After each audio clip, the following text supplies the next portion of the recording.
හැබැයි ඇත්තටම ගත්තොත් එහෙම ලේ කිරි කරලා පොවනවා කියන එක විද්‍යාත්මකව ගත්තොත් වැරදි කතාවක්. දැන් අපි කියනවාද කෙල ශ්‍රාවය කරනකොට මේ වාට කවුරු යාළුවෙක් කෙල ගහනවා.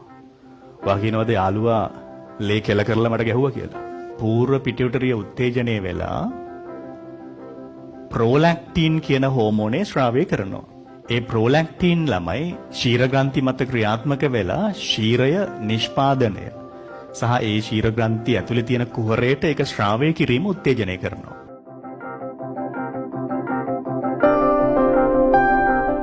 මම මේ කතා කරන්නේ ජීව විද්‍යාත්මක පැත්ත හරියද? සාහිත්‍ය නෙමෙයි. අපේ පන්තියේ සාහිත්‍ය පන්තියක් නෙමෙයිනේ. ජීව විද්‍යා පන්තියක්. ඒකෝට දැන් අපි සාමාන්‍ය සාහිත්‍යයේ කියනවා නේද? අම්මා මේ ලේ කිරි කරලා පොවනවා කියලා. ඒක ඇත්තක්ද බොරුවක්ද ළමයි? දැන් අපි සාහිත්‍ය පන්තියක් නෙමෙයි හරි? අමතක කරන්න එපා. ඔයා ජීව විද්‍යා ශිෂ්‍යයෙක්. විද්‍යාත්මකව තමයි අපි කරුණු දිහා බලන්නේ. ඒතකොට දැන් සාමාන්‍ය ව්‍යවහාරයේදී මිනිස්සු කියනවානේ මෙහෙම අම්මා කිරි කියන්නේ ලේ කිරි කරලා තමයි පොවන්නේ කියලා. ඒකට සාහිත්‍යකරුවා විසින් අම්මට තවත් අම්මා කොහොමත් උත්තරීතර චරිතයක්. ඒකට තවත් වටිනාකමක් ආරෝපණය කරනවා සාහිත්‍ය ඇතුලේ කොහමද? ඒ ලේ කිරි කරලා පොවනවා කියලා. හැබැයි දැන් මට ඔක සින්දුවල එහෙම ඔක තියෙනවනේ. ඔය කතාව සින්දුවල එහෙම තියෙනවනේ. දැන් ඔක අහන හැම වෙලේම මගේ ඔළුවේ වැඩ කරන්නේ is this true? හරි මේක ඇත්තක්ද කියන එක. ඒතර ඔයාලා දැන් බයෝ කරන ළමයි විදිහට ඔයාගේ අදහස මොකක්ද? ඒක ඇත්තක්ද බොරුවක්ද? අම්මා ලේ කිරි කරලා පොවනවා කියන එක ඇත්තක්ද බොරුවක්ද? බයොලොජිකලි ගත්තොත් ඒක බොරුවක්. හරි? බයොලොජිකලි සාහිත්‍ය නෙමෙයි ජීව විද්‍යාත්මකව අපි බැලුවොත් ඒකේ එහෙම සත්‍යතාවයක් නැහැ. හරි මම මේ විද්‍යාව පැහැදිලි කරන්නේ. හරිද? මේක පටල ගන්න එපා. අම්මට දින ගරුත්වය වෙනයි මේක වෙනම කතාවක්. එතකොට දැන්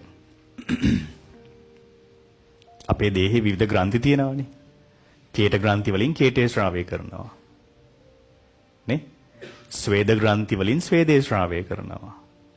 ස්නේහ ශ්‍රාවී ග්‍රන්ථි වලින් sebaceous glands වලින් එතෙල් ශ්‍රාවය කරනවා. නේද? ඒ විදිහට අපේ දේහයේ තියෙන විවිධ ග්‍රන්ථි වලින් විවිධ ශ්‍රාවයන් නිදහස් කරනවා. ඒකේ ග්‍රන්ථි රාජකාරිය. ඒ ග්‍රන්ථි වලට පෝෂණය සපයන එක, පෝෂක ද්‍රව්‍ය සැපීම, ඔක්සිජන් ඒවා සැපීම රුධිරය විසින් තමයි සිද්ධ වෙන්නේ. ඒක හරි. හැබැයි මේ ග්‍රන්ථිය තමන් ස්වාධීනව යම්කිසි ශ්‍රාවයක් නිදහස් කරනවා. කේට ග්‍රන්ථි වලින් කේටේ නිදහස් කරනවා. ආමාශයික ග්‍රන්ථි වලින් ආමාශයික යුෂය නිදහස් කරනවා. ඒ විදිහට. ඉතින් ඒ විදිහෙම තවත් එක්තරා ග්‍රන්ථි වර්ගයක් තමයි ශීර ග්‍රන්ථි කියලා කියන්නේ. memory glands කියලා කියන්නේ. ඉතින් memory glands වලින් නැත්නම් ශීර ග්‍රන්ථි වලින් නිපදවන ශ්‍රාවය තමයි කිරි කියලා කියන්නේ. ශීරය කියලා කියන්නේ. ඉතින් එතකොට අර ලේ කිරි කරනවා, ලේ කිරි වලට පත් කරනවා කියලා කතාවක් ඇත්තටම නැහැ. ඒකට සාහිත්‍යයේදී ඉතින් අම්මට තවත් ඒ අම්මගේ ආදරය තවත් වැඩි කරලා පෙන්වන්න එකතු කරපු කාරණයක්.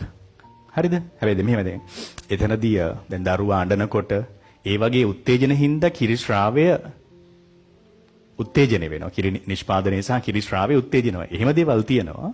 හැබැයි ඇත්තටම ගත්තොත් එහෙම ලේ කිරි කරලා පොවනවා කියන එක විද්‍යාත්මකව ගත්තොත් වැරදි කතාවක්. අනිත් ශ්‍රාවේනුත් ඒ වගේ අපි කියන්නේ නැහනේ. දැන් අපි කියනවාද කෙල ශ්‍රාවය කරනකොට මේ වාට කවුරු යාළුවෙක් කෙල ගහනවා.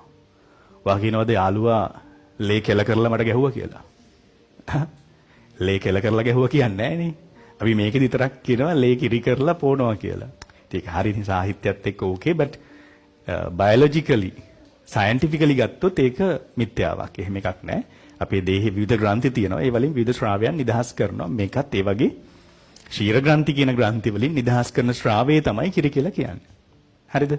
ඒක නිකන් මම කිව්ව කතාවක්. හරි. දැන් බලමු අපි කොහොමද මෙතන මේ කිරි නිෂ්පාදනය සහ කිරි විසර්ජනය කියන්නේ ශීරණ ක්‍රියාවලියේදී ක්‍රියාත්මක වන ධන ප්‍රතිපෝෂී යාන්ත්‍රණය වැඩ කරන්නේ කොහොමද කියලා බලමු.